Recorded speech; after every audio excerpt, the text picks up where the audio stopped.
Bonjour. Dans cette méthode dédiée pour apprendre la darbuka, on va partager une série de cours pour savoir plus sur cet instrument et apprendre comment la jouer et la bien présenter.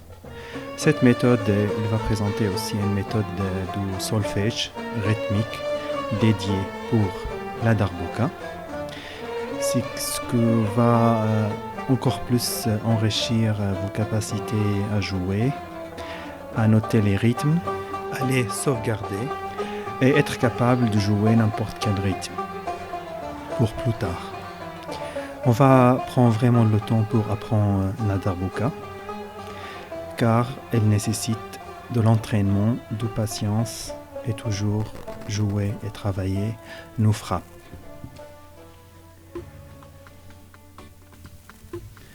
Apprendre la darbuka est un choix formidable.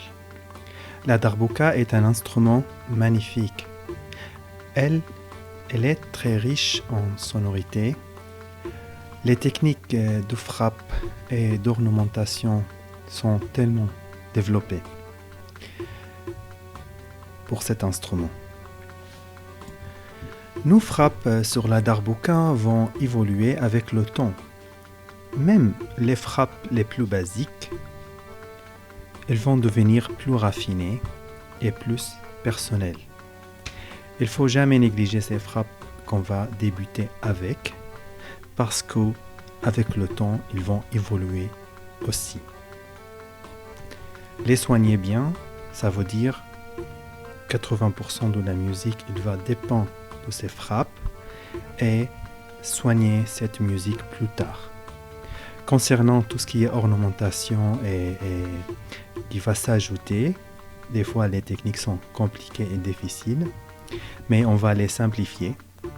Ça reste quand même de jouer les bases très bien, donne de la musique qui est très bonne.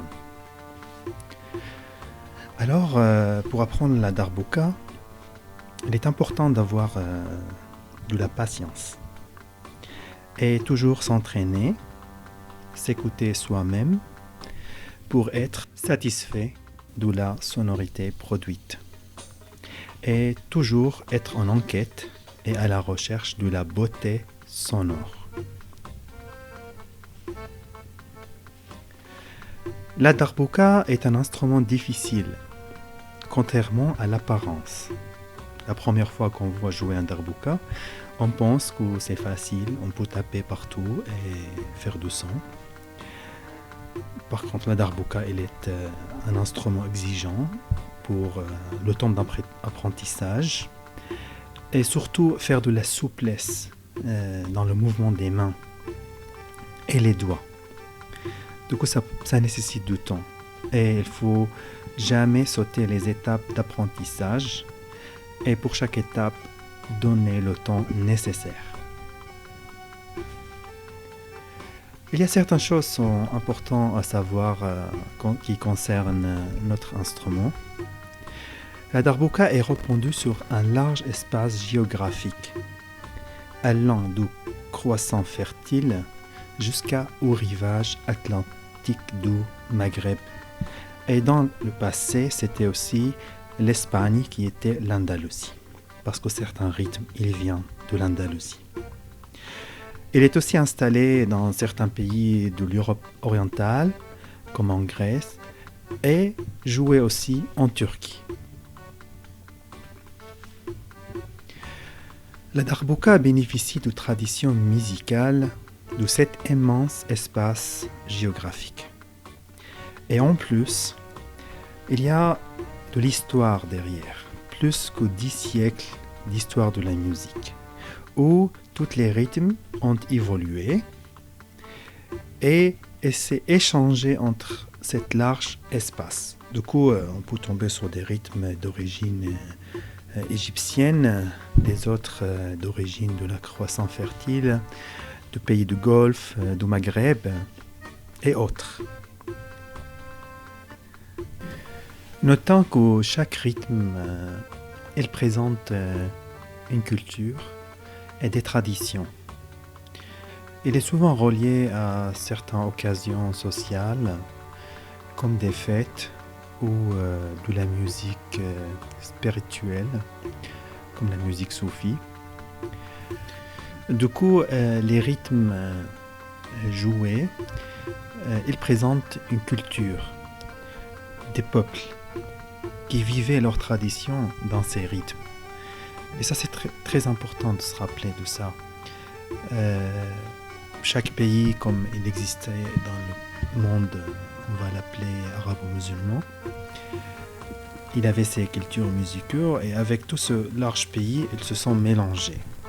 Mais toujours, on voit actuellement certains rythmes, comme par exemple si on prend le rythme saïdi, proche de Marksoum, qui est joué en Égypte, dans un zone qui s'appelle la Saïd, et il présente certaines fêtes avec la danse, avec des cannes, où les hommes tapent les cannes en dansant.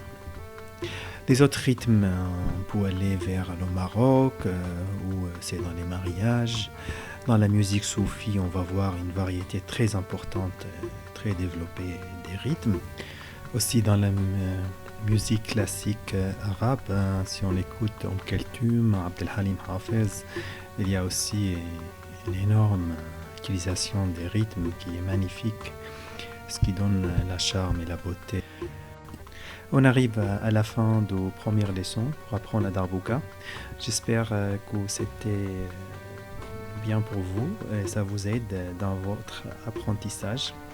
N'oubliez à nous soutenir par s'inscrire à la chaîne, faire un like pour la vidéo et la partager aussi.